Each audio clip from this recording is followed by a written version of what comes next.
નમસ્તે વિદ્યાર્થી મિત્રો, ધોરણ 12 પ્રકરણ નંબર 8 અમરનાથની યાત્રાએ લેખિકા વિનોદિની રમણલાલ નીલકંઠ, સાહિત્ય પ્રકાર પ્રવાસ નિબંધ।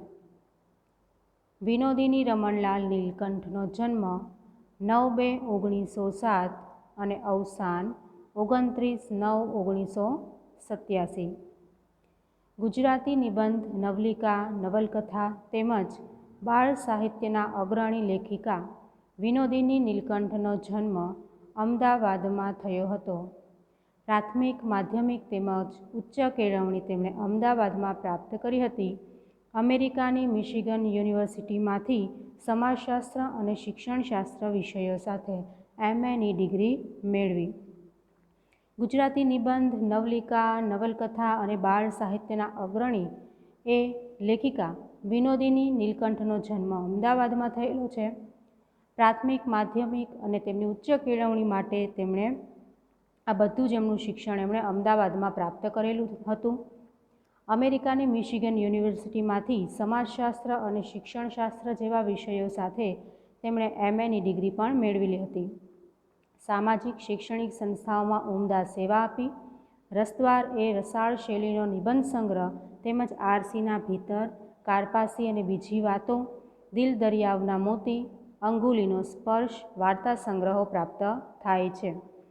લેખિકા સામાજિક શૈક્ષણિક સંસ્થાઓમાં ખૂબ જ શ્રેષ્ઠ સેવાઓ આપેલી છે। તેમની પાસેથી રસાળ શૈલીના નિબંધ સંગ્રહ મળે છે।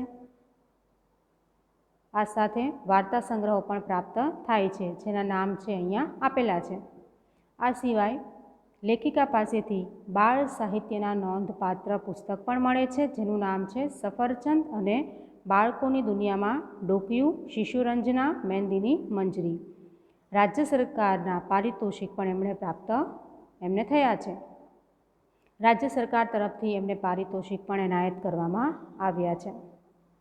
અમરનાથની યાત્રાએ આ એક નિબંધ છે, એટલે કે પ્રવાસ નિબંધ છે। આ નિબંધમાં પ્રવાસ દરમિયાન થયેલા અનુભવો લેખિકા વર્ણવે છે। આ નિબંધ છે જેમાં એક પ્રવાસનું વર્ણન છે અને આ પ્રવાસ દરમિયાન જે અનુભવો લેખિકાને થયા છે એ અનુભવોનું વર્ણન તેમણે અહીંયા કરેલું છે। ચંદનવાડી શબ્દમાં ગુજરાતીઓને તથા લેખિકાને પણ પોતાપણું લાગે છે। ઘોડેસવારી કરી પહેલગામથી ચંદનવાડીએ જતાં પ્રકૃતિના પ્રતિક્ષણ બદલાતી કુદરતી શોભા, તેમાંથી થતો સંગીતનો આભાસ માણે છે। એટલે અહીંયા ઘોડેસવારી કરી પહેલગામથી ચંદનવાડીએ જતાં જે દરેક ક્ષણે જાણે પ્રકૃતિ છે એની શોભા એ બદલાતી જતી હોય એવું લાગી રહ્યું છે અને તેમાંથી જાણે સંગીતનો આભાસ થતો હોય તેવું વિચારી અને તે એને માણે છે। શેષ નદીના બદલાતા વિવિધ સ્વરૂપોનું સૌંદર્ય વરસાદમાં પલળીને પણ માણે છે અને કુદરતના આવા ન્યારા રૂપ જોઈને પાછા પહેલગામ આવી પલંગમાં સૂવાનું ખૂબ જ સુખદ લાગે છે। આ વાતને અંતે જીવનના ચિંતન સાથે સાંકળી આપે છે। વરસતા વરસાદમાં તેઓ શેષ નદીના બદલાતા અનેકવિધ રૂપોના સૌંદર્યવાળા સ્થળોનો આનંદ માણે છે। કુદરતના આવા જુદા જુદા રૂપ જોયા પછી પહેલગામ આવી અને પલંગમાં સૂવાનું તેમને ઘણું બધું સુખદ લાગે છે। તો અહીંયા લેખિકાના પ્રવાસની અનુભૂતિ જાણે ચિંતનમાં પરિણમતી હોય તેવું અહીં જોવા મળે છે। કાશ્મીરમાં પહેલગામથી અમરનાથની યાત્રાએ જતાં સૌથી પહેલો પડાવ ચંદનવાડી આગળ કરવો પડે છે। અમરનાથ જવા માટે અષાઢ કે શ્રાવણ માસ અનુકૂળ રહે છે, કારણ કે ત્યાં સુધી બરફના ડુંગરા ઓળંગી શકાતા નથી। પડાવ એટલે કે મુકામ, અનુકૂળ એટલે યોગ્ય। કાશ્મીરમાં પહેલગામથી જ્યારે અમરનાથની યાત્રાએ જતાં પહેલાં સૌથી પહેલો મુકામ છે એ ચંદનવાડી આગળ કરવો પડે છે। અમરનાથ જવા માટે અષાઢ કે શ્રાવણ માસ વધારે અનુકૂળ રહે છે, કારણ કે ત્યાં સુધી બરફના ડુંગરાઓ ઓળંગી શકાતા નથી। આમ તો વૈશાખ મહિનામાં પહેલગામમાં હતા, અષાઢ કે શ્રાવણ તો શું, પણ અમે તો ઉતરતા જેઠ મહિના સુધી પણ ત્યાં રોકાઈ શકીએ એમ નહોતું। તેથી ચંદનવાડી સુધી જઈ સંતોષ માન્યા વગર છૂટકો નહોતો।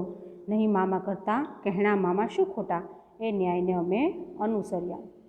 લેખિકા અહીંયા કહેવા માગે છે કે આમ તો વૈશાખ મહિનામાં જ તેઓ પહેલગામમાં હતા. અષાઢ અને શ્રાવણ મહિનો તો શું, પણ ઉતરતા જેઠ મહિના સુધી પણ ત્યાં રોકાઈ શકે એમ હતું નહીં. તેથી ચંદનવાડી સુધી જઈને સંતોષ માનવો અને એ સિવાય બીજો કોઈ છૂટકો હતો નહીં. કારણ કે નહીં મામા કરતાં કહેણા મામા શું ખોટા. સાવ ત્યાં ન જઈ શકીએ એના કરતાં જેટલું જઈ શકીએ એ પણ એની તક શું કામ છોડવી જોઈએ. તો આ ન્યાયને લેખિકા અનુસરે છે. કાશ્મીર ગયેલા ગુજરાતી લોકો વેરીનાગ, સોનમર્ગ કે ટુલિએન તળાવ જેવા અત્યંત મનોહર સ્થળો જોવા જવાનું આળસ કરે છે, પણ દરેક ગુજરાતી ચંદનવાડી તો અચૂક જાય જ છે. તેનું કારણ શું હોઈ શકે? તેનો વિચાર કરતાં મને લાગે છે કે તે સ્થળનું નામ ગુજરાતીઓને ઘણું ઘરવટભર્યું લાગતું હશે.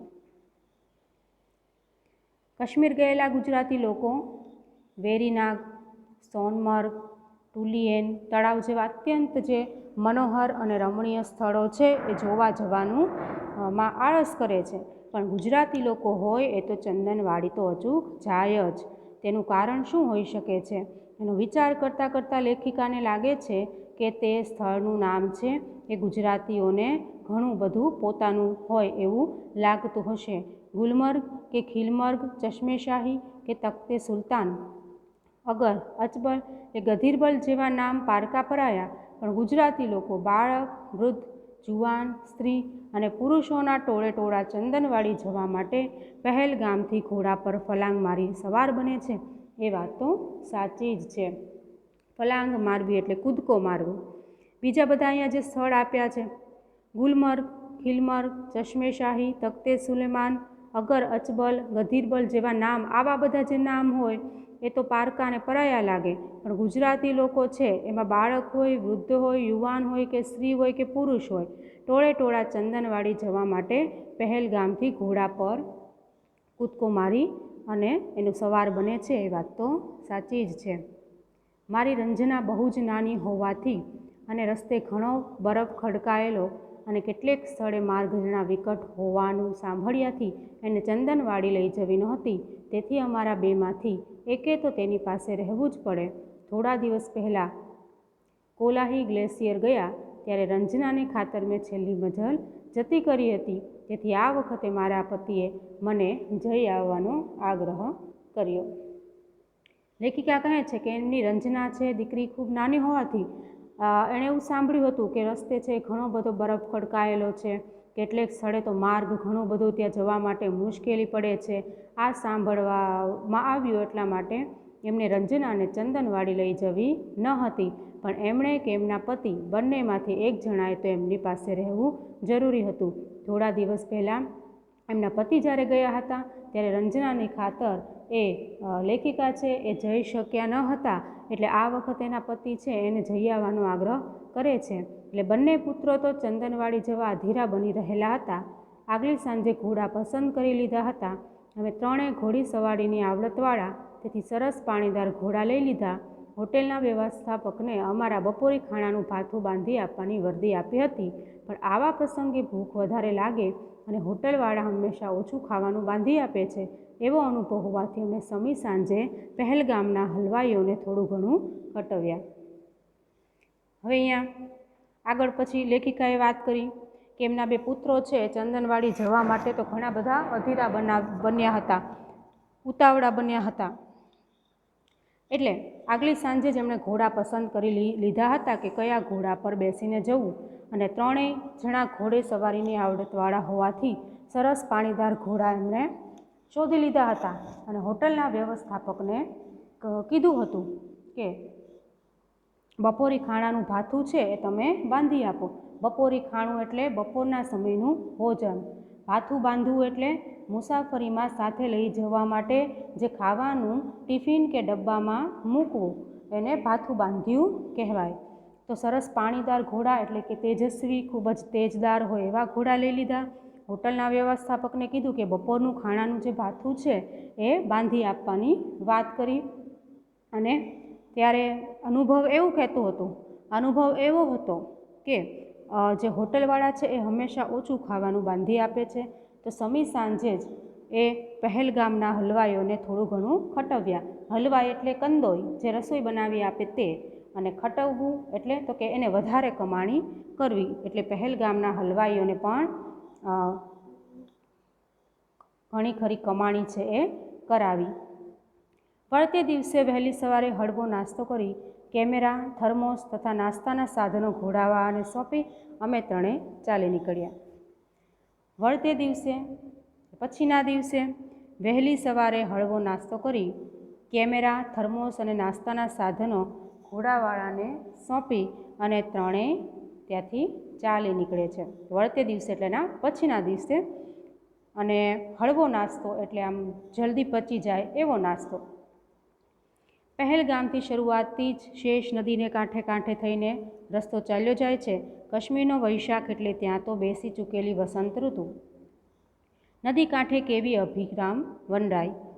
પહેલગામથી શરૂઆત કરી શેષ નદીના કાંઠે કાંઠે થઈને એક રસ્તો ચાલ્યો જાય છે. કાશ્મીરનો વૈશાખ મહિનો એટલે ત્યાં એ બેસી ચૂકેલી વસંત ઋતુ. ત્યાં એનું વાતાવરણ છે એ વસંત ઋતુ ત્યાં બેસી ગઈ હતી. અને નદી કાંઠે જોઈએ તો ખૂબ જ સરસ મજાની, ખૂબ જ આનંદ આપે એવી, ખૂબ જ સરસ એક વનરાઈ હતી. સેવ એટલે સફરજનના ઝાડ ઉપર દૂધ જેવા ધોળા ફૂલના ગુચ્છા ખીલી ઉઠ્યા હતા. પૂર ઝપાટાબંધ વહેતા શેષ નદીના નીર અને કાંઠે વાતાવરણથી હરખાઈ ગયેલા સફરજનના વૃક્ષ. હવે અહીંયા સેવ એટલે સફરજનના ઝાડ. સફરજનના ઝાડ ઉપર દૂધ જેવા ધોળા ફૂલના ગુચ્છા ખીલી ઉઠ્યા હતા. અને સાથે સાથે પૂર ઝપાટાબંધ વહેતા શેષ નદીના જે પાણી છે અને નદીને કાંઠે વાતાવરણથી ખૂબ જ હરખાઈ ગયેલા સફરજનના વૃક્ષ. ખૂબ જ સરસ પ્રાકૃતિક સૌંદર્ય ત્યાં જોવા મળે છે. એક અંગ્રેજી કાવ્ય પંક્તિ મારા મનમાં કૂદી કૂદીને રટણ કરવા માગી. એક અંગ્રેજી કાવ્યની પંક્તિ પણ એણે અહીંયા મૂકી અને એના દ્વારા લેખિકા કહેવા માગે છે કે સૌંદર્યશીલ વસ્તુ હંમેશા આનંદદાયી હોય છે. અહીંયા એક પંક્તિ મૂકીને લેખિકા કહે છે કે જે સૌંદર્યશીલ વસ્તુ હોય, જે વસ્તુની અંદર સૌંદર્ય વધારે પ્રમાણમાં હોય, એ વસ્તુ હંમેશા આનંદદાયી હોય છે. નિશાળનો ઘંટ વાગી જવાની બીકે ઉતાવળે નિશા તરફ ધસતી, વાયરાથી ઉડી જતી ઓઢણીને ખેંચી પકડવા મથતી, મુગ્ધ કન્યાકાઓની યાદ આપતી, ઉજળા નિર્મળા ઉછાળા મારતા ઉતાવળમાં વહી જતા પાણીવાળી શેષ નદી વહી રહી હતી. અને નદીને જમણે પડખે રણિયામની ટેકરીઓ ઉપર પાઇનના ઝાડની ગીચ ઝાડીમાં થઈને વાતા માદક આહલાદક વસંત વાયુના સુસવાટા તોફાની નિશાળિયાની સિસોટીના સંગીતનો આભાસ આપતા હતા. નિશાળનો ઘંટ વાગી જવાની બીકે ઉતાવળે નિશાળ તરફ ધસતી. જેવી રીતે નિશાળનો ઘંટ વાગી ગયા હોય, એ વાગી જશે એવી બીકે ઉતાવળે સ્કૂલ શાળા તરફ ઘસતી, વાયરાની ઉડી જતી ઓઢણીને ખેંચી પકડવા મથતી, મુગ્ધ કન્યાકાઓની યાદ આપતી. જેવી રીતે વાયરો એટલે પવન, જેવી રીતે કોઈ પવનથી ઉડી જતી ઓઢણીને ખેંચીને પકડવા મથતી કોઈ મુગ્ધા એટલે કે જેને યુવાની છે એ યુવાની અવસ્થામાં જે સ્ત્રી હોય એ એવી કન્યાની વાત કરવામાં આવી છે કે એવી કન્યાઓની યાદ અપાવતી, ઉજળા નિર્મળા અને ઉછાળા મારતી, ઉતાવળમાં વહી જતા પાણીવાળી શેષ નદી વહી રહી. અહીંયા શેષ નદી માટે ઘણી બધી ઉપમાઓ આપી અને લેખિકાએ એની વાત છે સમજાવવાનો પ્રયત્ન કર્યો છે કે જે એવી નાની કન્યા, એવી છોકરી કે જેની યુવાની છે એ તરત જ યુવાનીની અવસ્થામાં એ પહોંચી હોય, એવી રીતે આ જે નદી છે એ ઉછાળા મારે છે એટલે કે કૂદકા મારી રહી છે. અને નદીના જમણે પડખે જોઈએ તો ખૂબ સરસ રળિયામણી એટલે કે સુંદર ટેકરીઓ છે એ જોવા મળે છે. તો આવું સરસ વાતાવરણનું દૃશ્ય છે એ લેખિકાએ અહીંયા મૂક્યું છે કે આહલાદક વસંત, વાયુના સુસવાટા, જેમ તોફાની નિશાળિયાઓના સિસોટીના સંગીતનો આભાસ જાણે કે આપતા હતા. નિશાળમાં ભણી દોડતી કન્યાકાઓને સિસોટી વગાડી ટીખળી છોકરાઓ જાણે કે ખીજવી રહ્યા હતા. જાણે નિશાળમાં ભણતી દોડતી કન્યકા એટલે કે નાની કન્યાઓ હોય એને સિસોટી વગાડી અને ટીખડી છોકરાઓ જાણે એને ખીજવી રહ્યા હતા. બુલબુલ રાજા અને નિશાંત એવા અમારા ઘોડાના નામ હતા. તે પહાડી ઘોડા શી કાળજીથી કેવા જતનપૂર્વક અમને ચંદનવાડી તરફ લઈ જતા હતા. બુલબુલ રાજા અને નિશાંત એ લેખિકાના ઘોડાના નામ હતા. તે પહાડી ઘોડા ખૂબ જ કાળજીથી, ખૂબ જ જતનપૂર્વક, ખૂબ જ ધ્યાનથી ચંદનવાડી તરફ લઈ જતા હતા. લપસણી આવતા તે સંભાળ ભર્યા પગલાં માંડી અમને ઈજા ન આવે તેમ દોડી જતા હતા. કોઈ જગ્યા લપસણી આવે તો એવી જગ્યાએ પણ ખૂબ જ સાર સંભાળ રાખીને પગલાં માંડી અને કોઈને ઈજા ન આવે એ રીતે એ ઘોડા દોડીએ જતા હતા. પહોળો માર્ગ આવતા ત્રણેય ઘોડા એક હરોળમાં ચલાવી શકતા અને વળી સાંકડી કેડી આવતી ત્યારે અમે ત્રણેય એક પાછળ એક ચાલી માર્ગ કાપતા હતા. જ્યારે પહોળો માર્ગ આવે તો ત્રણેય ઘોડા એક જ હરોળમાં ચાલતા હતા અને જો સાંકડી કેડી આવે તો ત્રણેય ઘોડાઓ એકની પાછળ એક એમ ચાલીને રસ્તો કાપતા હતા. ત્યાં અમારા જેવી જે માતા અને 2 પુત્રોની ત્રિપોટીનો ભેટો થઈ ગયો તે હતા શ્રીમતી કૃષ્ણા હઠીસિંહ અને તેમના 2 પુત્રો. તે લોકો પણ ચંદનવાડી જઈ રહ્યા હતા. જેવી રીતે આ ઘોડાઓ ખૂબ જ ધ્યાનપૂર્વક એક હરોળમાં એટલે કે કતારમાં ચાલતા હતા, જેવી રીતે હાનિ ન પહોંચે, ઈજા ન થાય એ રીતે ચાલતા હતા, ત્યારે એ સમયે લેખિકાના જેવી જ માતા અને 2 પુત્રોની ત્રિપુટી એટલે કે 3 વ્યક્તિનો ભેટો થઈ ગયો અને એ હતા શ્રીમતી કૃષ્ણા હઠીસિંહ અને તેમના બંને પુત્રો. એ લોકો પણ ચંદનવાડી જઈ રહ્યા હતા. સોહામણા કાશ્મીરનો સૂર્યોદયનો તે અભિરામ સમય હતો. હવે હવા તાજગીથી ભરપૂર હતી અને આખી કુદરત વસંતાવતારથી ઘેલી બની આનંદમગ્ન હતી.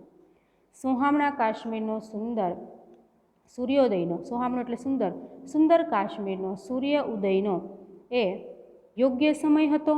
હવા તાજગીથી ભરપૂર હતી અને સાથે સાથે વસંતાવતારથી એટલે કે અહીંયા વસંતનું આગમનથી ઘેલી એટલે કે જાણે કે ગાંડી બની અને આનંદમગ્ન એટલે આનંદમાં તલ્લીન હતી.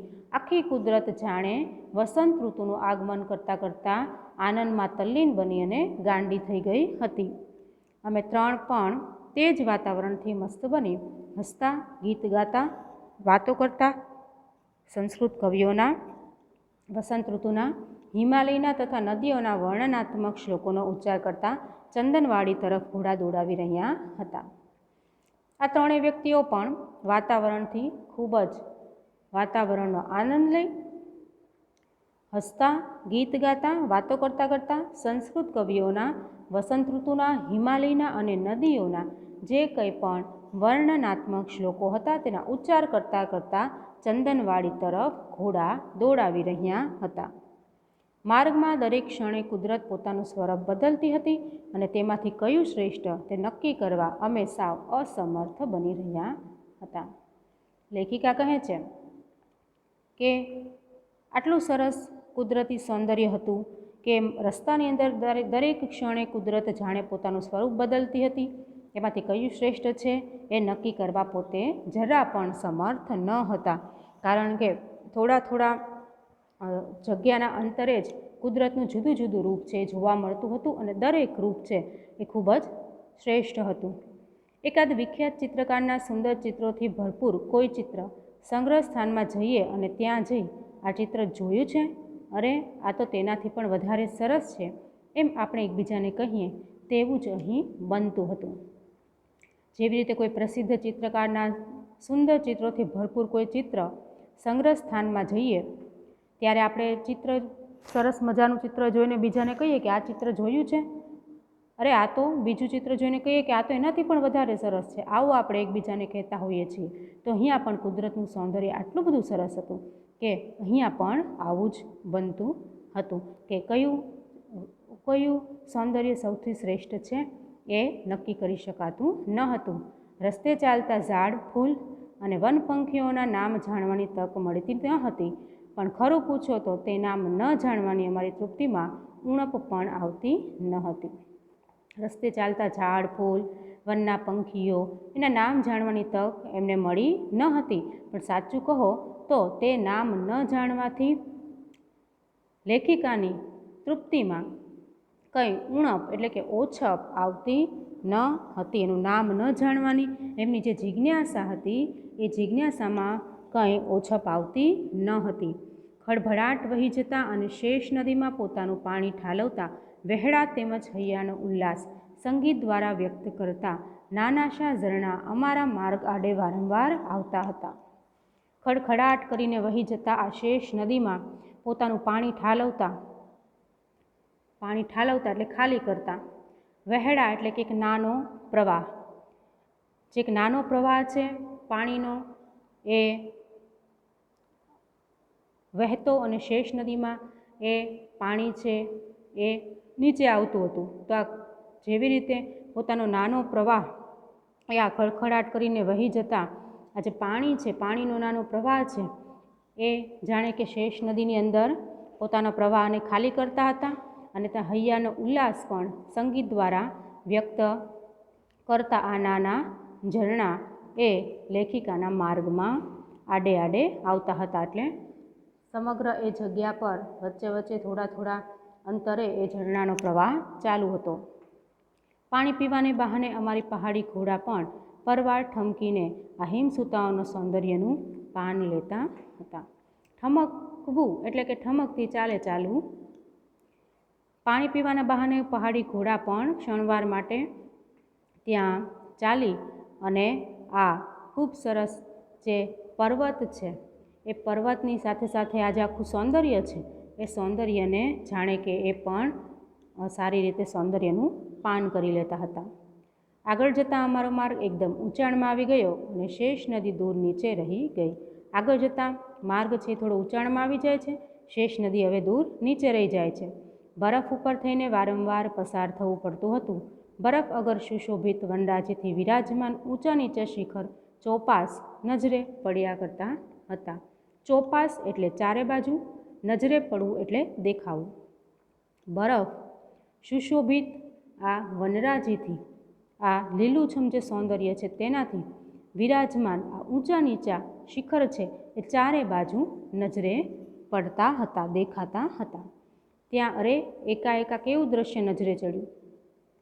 તાજુબ બનીને જાણે સંકેત ન કરી મૂક્યો હોય તેમ અમે ત્રણે એકી સામટા ઘોડા થંભાવી ઊભા રહી ગયા. ત્યાં અચાનક એક કેવું દ્રશ્ય નજરે ચડ્યું. નવાઈ પામીને સંકેત કરીને જાણે ન મૂક્યું હોય તેમ ત્રણેય જણાએ એક સામટા એક સાથે ઘોડા થંભાવી ત્યાં ઊભા રહી ગયા. ઊંચા પહાડ ઉપરની વાંકી ચૂકી અને સાંકડી પગદંડી ઉપરથી અમારો માર્ગ ચાલ્યો જતો હતો. વાંકી ચૂકી ઊંચા પહાડ હતા, એની ઉપર વાંકી ચૂકી અને સાંકડી પગદંડી હતી, તેના પરથી માર્ગ છે, રસ્તો છે ચાલ્યો જતો હતો. એટલે અહીંયા ખૂબ જ એકદમ ટૂંકી, એકદમ નાની એવી પગદંડીઓ, જેમાં બહુ વધારે જગ્યા હોતી નથી, તો આવો માર્ગ છે આગળ ચાલી રહ્યો હતો. નીચે ઊંડાણમાં ખડકો ઉપરથી કૂદકા મારતી, કોઈ વાર વધુ ઊંચેથી ભૂસકા મારતી, ઉતાવળે દોડતી, નાચતી, ગાતી અને હસતી ઉન્માદિની તરંગવંતી શેષ નદી જાણે મુગ્ધત્વ અને યૌવનની અધવચ્ચે ઊભેલી વનની મધુશ્રી જેવી ભાસતી હતી. ફરી વખત પાછું એ જ જે શેષ નદી છે એનું જ વર્ણન મૂક્યું છે કે અહીંયા નીચે ઊંડાણમાં ખડકો ઉપરથી કૂદકા મારતી, ખડક પરથી વહેતી, કૂદકા મારતી એવી આ નદી કોઈ વાર વધુ ઓછેથી ભૂસકા મારતી એટલે કે કૂદકા મારતી, ઝડપથી ઉતાવળે દોડતી, જાણે નાચતી ગાતી હોય અને હસતી હોય તેવી આ નદી ઉન્માદિની એટલે એકદમ ઘેલી બની હોય તેવી, તરંગવતી એટલે કે લહેરવાળી આ શેષ નદી જાણે મુગ્ધત્વ એટલે કે મોહકતા અને યૌવનની અધવચ્ચે ઊભેલી વનની મધુશ્રી જેવી લાગતી હતી. ખૂબ જ સરસ એનું વર્ણન અહીંયા કર્યું છે. ખૂબ જ વિસ્તારિત, ખૂબ જ લહેરવાળી, ખૂબ જ મોહકતા એવી થયેલી આ ગાંડી ઘેલી જે નદી છે એ નદી ખૂબ જ સરસ લાગતી હતી. ત્યાં આ કેવું તેનું અજબનું રૂપાંતર એટલે અન્ય રૂપ. ત્યાં એ કેવું અજબનું એટલે કે નવાઈ ભર્યું એમનું અન્ય રૂપ જોવા મળે છે. અમારે જમણે હાથે માઇલો સુધી ઘણું વિસ્તૃત કરતું તદ્દન સપાટ લીલુંછમ મેદાન હતું. માઇલો સુધી, ખૂબ જ દૂર દૂર સુધી, ઘણું જ વિસ્તૃત એટલે કે ખૂબ જ વિસ્તારિત, ખૂબ જ વિશાળ એવું તદ્દન સપાટ લીલુંછમ મેદાન હતું. તેનું નામ હરધન. હરધન એનું નામ છે. હરધનના મેદાનમાંથી ડાહી, ઠાવકી, શાણી અને ઠરેલ શેષ નદી પહોળે પટે શાંતિથી વહી જતી હતી. હરધનના મેદાનમાંથી ડાહી, ઠાવકી એટલે કે આમ કહેવાય કે ખૂબ જ શાણું હોય તેવું અને ઠરેલ એટલે કે પુખ્ત વિચારનું ખૂબ જ ડાહ્યું હોય તેવી આ શેષ નદી પહોળે પટે શાંતિથી વહી જતી હતી. ઉઘાડું માથું અને ઉડતી ઓઢણીવાળી તોફાની કન્યકા પિતાનું ઘર છોડી સાસરે આવતા વિનમ્ર બની માથે સાડલો ઓઢી છેડો ઠીકઠાક રાખી જાણે ગંભીર અને ભારેખમ બની ગઈ હતી. શરૂઆતમાં આપણે જોયું તો એણે શેષ નદી વિશે જે કંઈ પણ વાત કરી છે એ થોડીક અલગ રીતે કરી હતી, પણ હવે શું કહે છે કે પહોળે પટ્યા શાંતિથી વહી જતી, જેમ ઉઘાડું માથું અને ઉડતી ઓઢણીવાળી કોઈ પણ તોફાની કન્યા હોય તેની જે પોતાનું પિતાનું ઘર છોડીને જ્યારે સાસરે આવે છે ત્યારે તે એકદમ વિનમ્ર બની જાય છે, માથે સાડલો ઓઢે છે, છેડો ઠીકઠાક રાખે છે, ખૂબ ગંભીર અને ભારેખમ બની જાય છે.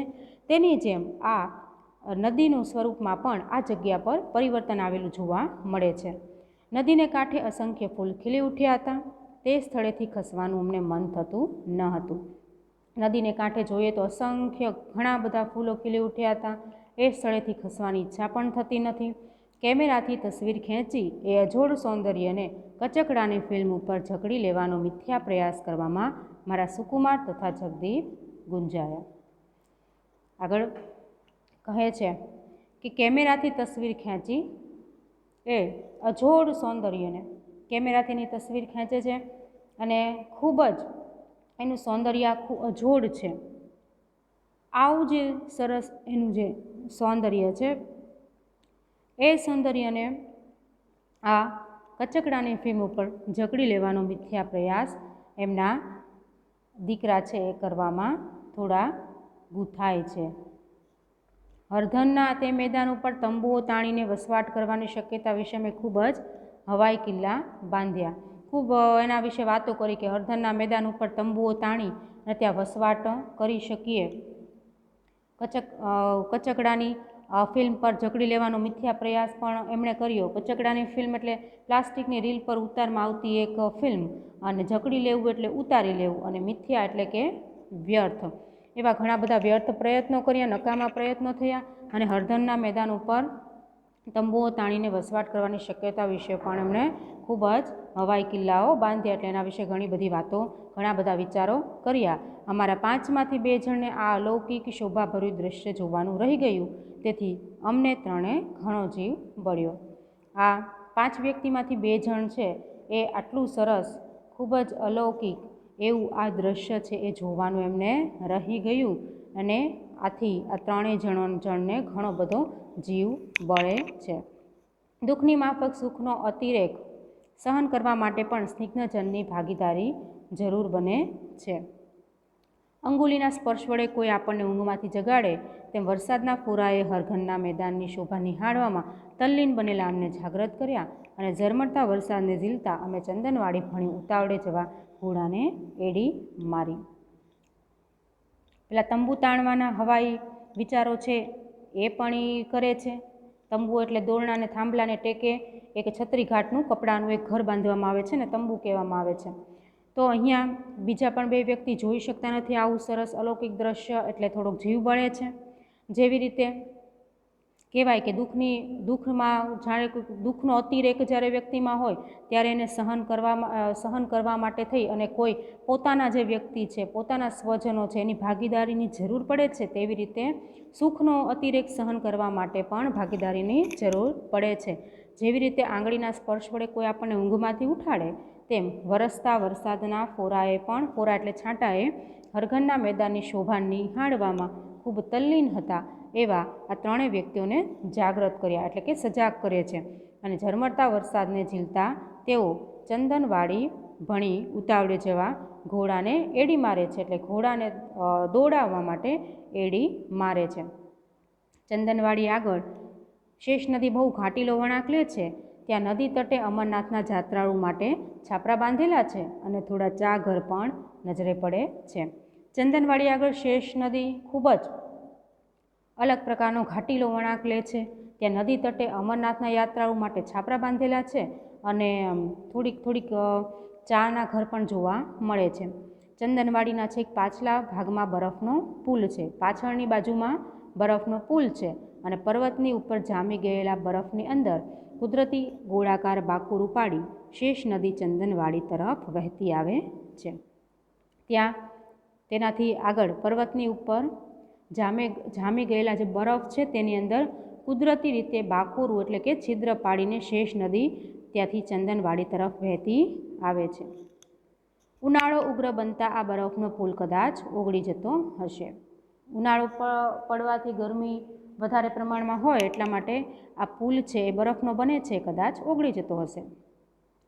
નદીના કાંઠા ઉપર એક શાંત એકાંત સ્થળ પસંદ કરી અમે ત્રણે ત્યાં બેઠા.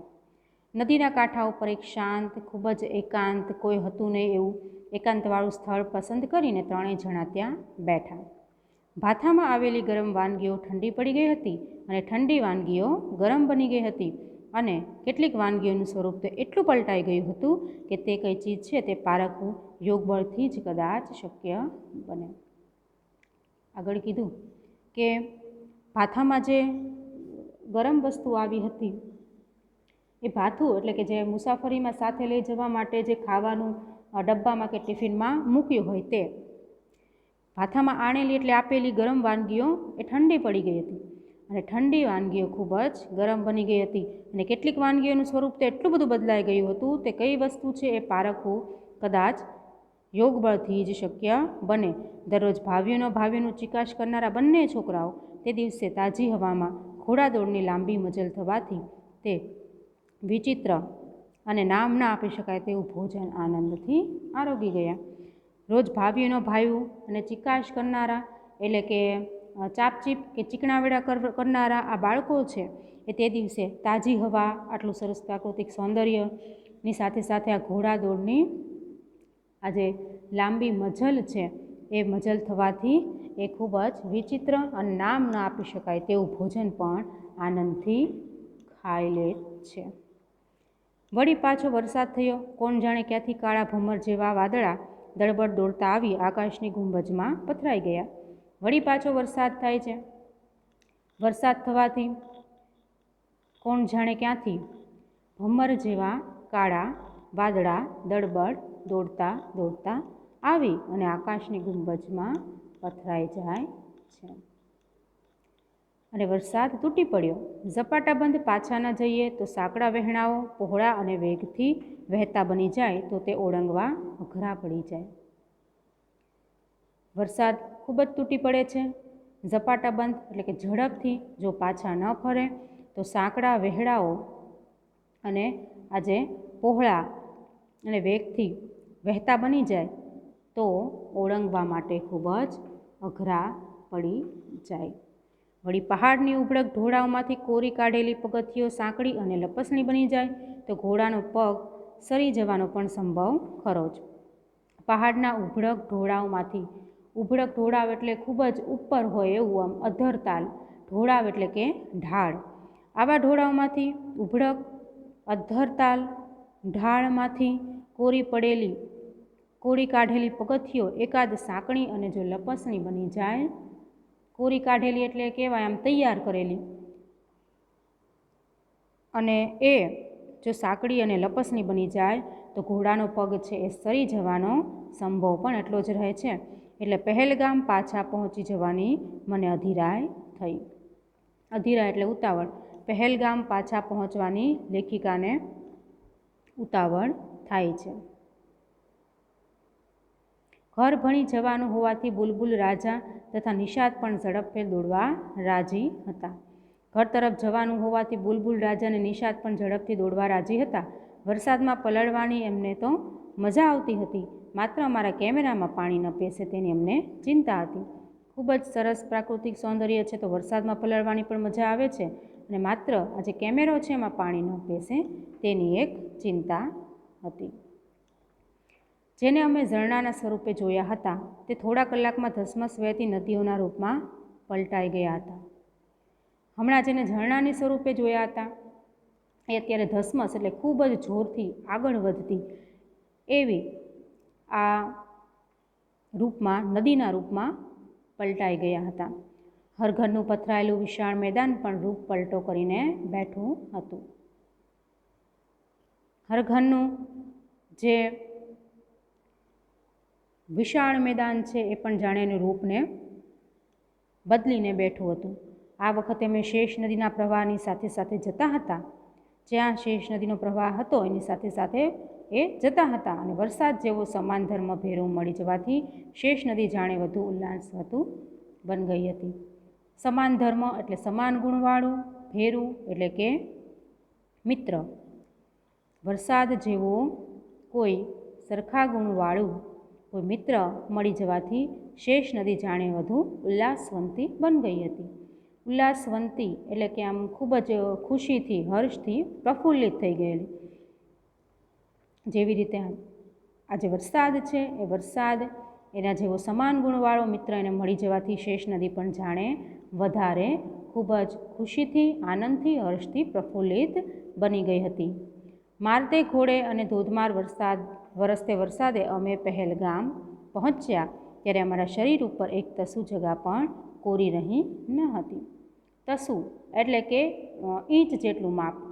મારતે ઘોડે એટલે ખૂબ ઝડપથી, દોડતે ઘોડે એટલે ખૂબ ઝડપથી, અને ધોધમાર વરસતે વરસાદે તેઓ પહેલગામ પહોંચે છે ત્યાં એમના શરીર પર એક ઇંચ જેટલું માપ પણ જગ્યા કોરી રહી ન હતી. નવી જગ્યાઓ જોવામાં, કુદરતના નારારીઓ ભાળવામાં ઉમંગનો થાક નહોતો લાગ્યો. કુદરતનું આવું ન્યારું એટલે કે અનોખું, અનેરું સ્વરૂપ ભાળવામાં એટલે કે જોવામાં અને આ ઉમંગમાં એટલે કે ખૂબ જ ખુશીમાં, ખૂબ હર્ષમાં, ખૂબ જ ખુશીમાં, આ ઉમંગમાં થાક નહોતો લાગ્યો. કુદરતનું આવું સરસ, ખૂબ જ અનોખું, અનેરું સ્વરૂપ છે એ જોવામાં અને એના ખુશીમાં, એના આનંદમાં થાક નહોતો લાગ્યો. પણ પહેલગામ આવ્યા પછી કપડાં બદલી ગરમા ગરમ કોફી પીને ઓઢી પોઢીને પલંગમાં સૂઈ જવાનું બહુ સુખદ લાગ્યું. જીવનનો પણ એ જ પ્રકારનો અંત છે ને. પછી પહેલગામ આવ્યા પછી કપડાં બદલી ગરમા ગરમ એ કોફી પી અને ઓઢી પોઢીને પલંગમાં સૂઈ જવાનું એમને ખૂબ જ સુખદ લાગે છે. તો અહીંયા અમરનાથ યાત્રા દરમિયાન પહેલગામથી ચંદનવાડી સુધી જે પ્રતિ ક્ષણે પ્રાકૃતિક મનોહર જે દ્રશ્ય છે એ બદલાઈ રહ્યું છે, જેની શોભા ખૂબ જ અનોખી છે. તો અહીંયા કાશ્મીરના વૈશાખની વાત કરી છે. નદી કાંઠે કેવા સુંદર વનરાઈ જોવા મળે છે. સફરજનના ઝાડ અને દૂધ જેવા શ્વેત રંગના જે ફૂલના ગુચ્છા ખીલી ઉઠ્યા છે તેની વાત કરી છે. કુદરત જાણે ખૂબ જ આનંદમગ્ન દેખાય છે. રસ્તાની અંદર દરેક ક્ષણે કુદરત પોતાના રૂપ બદલે છે, જેમાં સુશોભિત સરસ મજાની વનરાઈ અથવા તો બરફ અને જે ઊંચા નીચા જે શિખરો છે એ ચારે બાજુ નજરે પડે છે. નીચે ઊંડાણ જોવા મળે છે, જેના ઉપર ખૂબ ઊંચેથી કૂદકા મારતી, ખડકો પરથી કૂદકા મારતી, નાચતી, ગાતી, હસતી, ઉતાવળે દોડતી શેષ નદી જાણે મુગ્ધત્વ અને યૌવનની અધવચ્ચે ઊભેલી સરસ વનની મધુશ્રી જેવી લાગી રહી છે. સાથે સાથે હરઘર નામનો જે વિશાળ લીલુંછમ મેદાન છે તેની વાત કરી છે કે મેદાનમાંથી જાણે ડાહી, ખૂબ જ ઠાવકી, ઠરેલ, શાણી નદી છે એ પહોળા પટ પર શાંતિથી વહી રહી છે. સાથે સાથે એક કન્યાનું ઉદાહરણ આપીને પણ એમનું વિશેષ નિરૂપણ અહીંયા લેખિકા કરે છે કે જે ઉઘાડું માથું અને ઉડતી ઓઢણીવાળી તોફાની કોઈ નાની કન્યા પોતાનું પિતાનું ઘર છોડી અને સાસરે આવતા જાણે વિનમ્ર બની જાય છે અને માથે સાડલો ઓઢી છેડો ઠીકઠાક રાખે છે અને ગંભીર અને ભારેખમ બની જાય છે તેવી શેષ નદી લાગે છે. તો આ ઉપરાંત વેરીનાગ, સોનમર્ગ, ટુલિયન તળાવ આ બધી વસ્તુના સ્થાનોના દ્રશ્યના વર્ણનો પણ લેખિકાનો ઘણો ખરો ખૂબ જ સરસ રીતે એમણે અહીંયા વર્ણન છે એ મૂક્યું છે. તો અહીંયા આ જુદા જુદા એમના અનુભવો, સાથે સાથે અંતમાં વરસાદની વાત કે ઝરમર વરસતા વરસાદના ફોરાને કારણે હરધરના મેદાનની શોભા છે એ જોવા મળી છે. તો વરસાદમાં પણ લેખિકાને પલળવાની ખૂબ મજા આવે છે અને લેખિકાને અમરનાથ યાત્રા દરમિયાન આવા અનેક જે અનુભવો થયા છે તેમની વાત આ પ્રવાસ નિબંધની અંદર તેમણે વર્ણવી છે. તો આ સાથે અમરનાથની યાત્રાએ પ્રકરણ અહીંયા પૂરું થાય છે.